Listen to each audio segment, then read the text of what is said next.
Top quality और consistent performance के लिए सिर्फ सिल्वर पंप नाम याद रखना।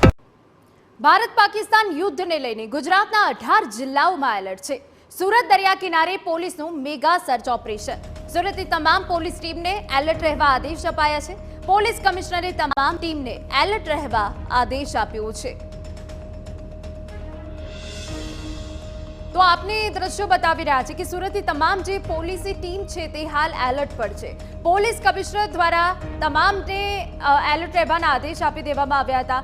18 જિલ્લાઓમાં જે એલર્ટ છે તેમાં એક સુરત પણ છે અને દરિયાકાંઠાનો જે વિસ્તાર છે ત્યાં પોલીસ દ્વારા મેગા સર્ચ ઓપરેશન હાથ ધરવામાં આવ્યું। જો કે આગામી હજુ કેટલાક દિવસ પોલીસે આ પ્રકારની કામગીરી રહેવાની છે। પોલીસનું પેટ્રોલિંગ સઘન રહેવાનું છે।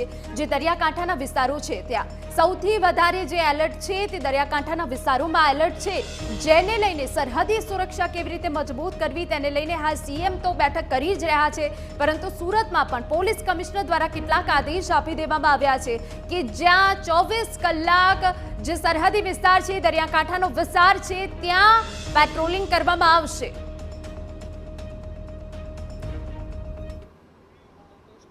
છેલ્લા કેટલાક દિવસથી ભારત પાકિસ્તાન વચ્ચે જે ઘર્ષણની જે સ્થિતિ સર્જાઈ રહી છે, ક્યાંક પાકિસ્તાન છે ડ્રોન મારફતે ભારત ઉપર અલગ અલગ શહેરોને જે નિશાન બનાવવામાં આવી રહ્યા છે, ત્યારે પાકિસ્તાનને જે નિષ્ફળ બનાવવા માટેનો ભારત સેનાનો જે પ્રયત્ન છે યથાવત જોવા મળી રહ્યો છે।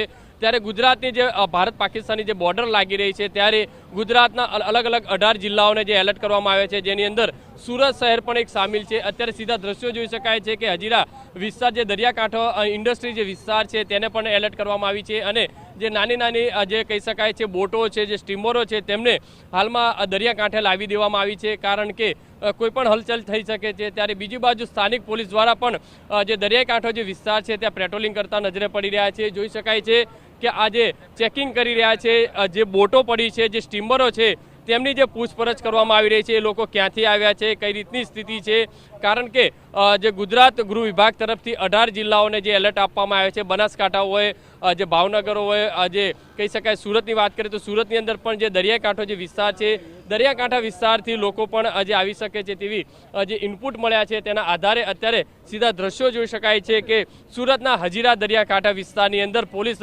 સતત રાત્રિથી અલગ અલગ વિસ્તારોની અંદર જે પેટ્રોલિંગ કરી રહી છે। કોઈ શંકાસ્પદ વસ્તુ દેખાય તો તાત્કાલિક પોલીસને જાણ કરવા માટેની પણ જે કહેવામાં આવ્યું છે, કારણ કે માછીમારોને પણ જે સૂચના છે તે આપવામાં આવી છે। અહીંયા અધિકારીઓ છે, સાહેબ કઈ માછીમારોને કઈ સૂચના આપવામાં આવી? કઈ તમામ પ્રકારની સૂચનાઓ આપવામાં આવી છે અને તકેદારી માટે પૂરતી કાર્યવાહી કરવામાં આવી છે અમારા ઉપલા અધિકારીની સૂચના મુજબ। શું સૂચના આપી છે માછીમારોને? તકેદારી રાખવા માટે કે જે કંઈ દેખાય તો નજીકના પોલીસ સ્ટેશનમાં જાણ કરવાની અને જે કંઈ આયોજનપૂર્વક કામગીરી થાય તે પણ કરવા સૂચના આપેલી છે। માછીમારો અત્યારે દરિયાની અંદર જોવા મળી રહ્યા છે, તો એમને કોઈ બીજું કોઈ પેટ્રોલિંગ કરવા માટે પણ સૂચન કર્યું પોલીસ દ્વારા? હા, સૂચના કરવામાં આવી છે, સૂચના આપવામાં આવી છે। જે રીતે દ્રશ્યોની અંદર જોઈ શકાય છે કે રાત્રિથી અલગ અલગ જે માછીમારો છે, અલગ અલગ ગામડાઓના સરપંચો છે, તેમને સૂચના કરી છે કે કોઈ પણ દરિયાની અંદર અથવા તો દરિયાકાંઠા વિસ્તારની અંદર કોઈ શંકાસ્પદ વસ્તુ દેખાય, હિલચાલ દેખાય તો તાત્કાલિક પોલીસનો સંપર્ક કરવા માટેનું જે સૂચન છે તે પોલીસ દ્વારા કરવામાં આવ્યું છે। સીધા દ્રશ્યો જોઈ શકાય છે કે સુરતના હજીરા દરિયાકાંઠા જે વિસ્તાર છે તે આ રીતની સ્થિતિ છે અને સતત પોલીસ દ્વારા પેટ્રોલિંગ છે તે કરવામાં આવી રહ્યું છે અને પોલીસ બંદોબસ્ત છે તે વધારવામાં આવ્યો છે। કેમેરામેન સંજય ચંડલ સાથે બલદેવ સુથાર, TV9 સુરત।